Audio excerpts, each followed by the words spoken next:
Дагы бир сунуш иретинде силерге айтат элем, бала бакчаны мен дайым көтөрүп келип атам.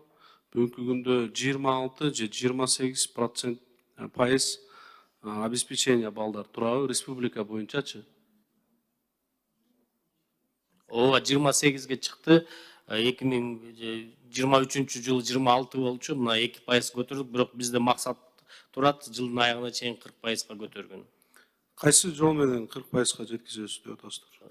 Bizde ушул жанакы Дүйнөлүк банктын долбоору аркылуу 560 бала бакча азыр оңдоо түздөө жумуштары болуп атат. Атайын дополнительный эмелерди ачыш боюнча, тайпаларды ачыш боюнча. Мындан тышкары үйдү типтүү бала бакчалар бар.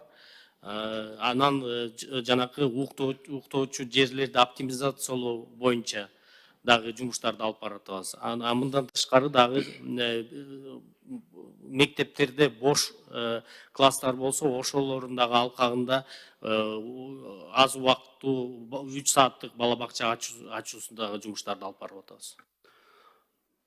Бекжан Төрөбаевич, оңдоп түзөө иштери бул чечүү жол эмес да.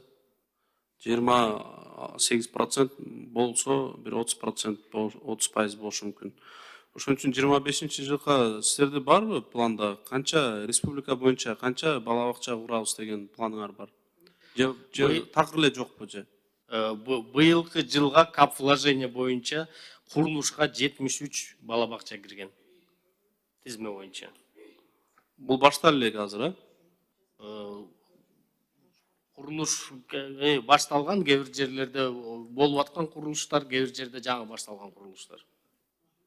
Чындыгында бул Бекжан Төрөбаевич, балдар бакча өтө маанилүү да. Себеби бала бакчага барбай мектепке барган бала менен бала бакчадан барган балдардын айырмасы аябай чоң болот. Өзүңүз эми педагог катары аябай бизден дагы жакшы билесиз. Ошон үчүн ушу тармакка басым жасасаңыз, себеби бала ошо мектеп курагына чейин 6-7 жашка чейин өөрчүүсү, кабыл алуусу, багы зээни таза идиректүү болот ошол убактардачы.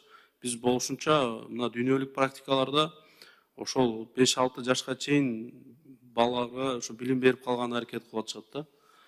Билесиз да. Ошон үчүн ушул балдар бакчага өзгөчө приоритеттүү багыт кылып алышыңыздар керексиздерчи. Эми багы бала бакчаны өздөштүрүп, фундаменти бар бала мектепте биз сыртта деле өздөштүрө турган мүмкүнчүлүк болуп калат, эгер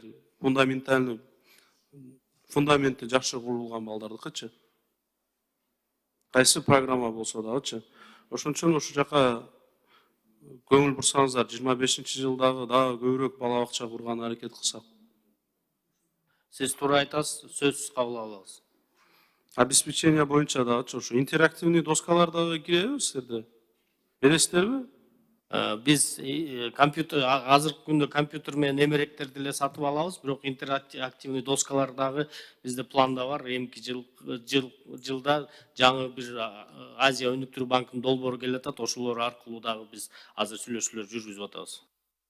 Анан ушул райондук билим берүү, шаардык билим берүү бөлүмдөрүн ушул кайрадан эле сунуш берет элем силерге, вертикальный түз билим берүү министрине баш ээ турган кылсаңыздар, баягы бир аким эмес, же бир айыл өкмөт эмес, же бир баягы мэр город чечпей силерге түз баш ээ турган болсо, ошондо баягы кандай сапаты дагы жакшыраак болот эле да.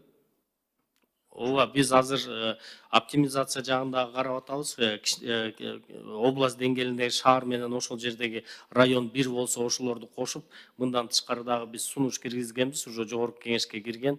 Ошо жергиликтүү бийлик боюнча мыйзамга өзгөртүү киргизүү, ушул назначение жана освобождение районо гаранолорду ушул билим берүү тармагына кайра өтсүн деп сунуш киргизгенбиз. Бекжан Төрөбаевич, азыр өзүңүз кайра эле суроо пайда кылып атасыздар. Оптимизация деген маселе чындыгында биз демографически 250 000 адам жылына примерно ушундай төрөлүп атат, туурабы? Анан эл өсүп атса силер эмне аны кайра баягы штаттарды кыскартып атасыңар? Жок, штаттарды кыскартпайбыз, биз просто укрупнять этебиз. Мисалы, Нарын району менен Нарын шаарын бирге кошкондо только бир эле жетекчинин эмеси болбойт, калган баары Жок, ушул иштебейт. маселени мындай кээ бирки убактарда баягы индивидуальный подход кылсаңар. Себеби Нарын шаары менен Нарын району сиз айткандай мүмкүн кичинедир. Ошол нерсе мисалы Кара Сууга барсак, Кара Суу району менен аябай чоң. Мисалычы 450 миң адам бар. Силер эми мыйзам чыккандан кийин баарына бирдей иштейт да. Анан ал 450 миңге дагы бир кишини коюп койсоңор, анда эффект жок болуп калат чындыгындачы. Сиз туура айтасыз, биз ушундай кичинекей мындай чоң райондорго ал тиешеси жок. Мисалы, Нарын району Нарын шаары же Талас району Талас шаары ушундай деңгээлде карап атабыз.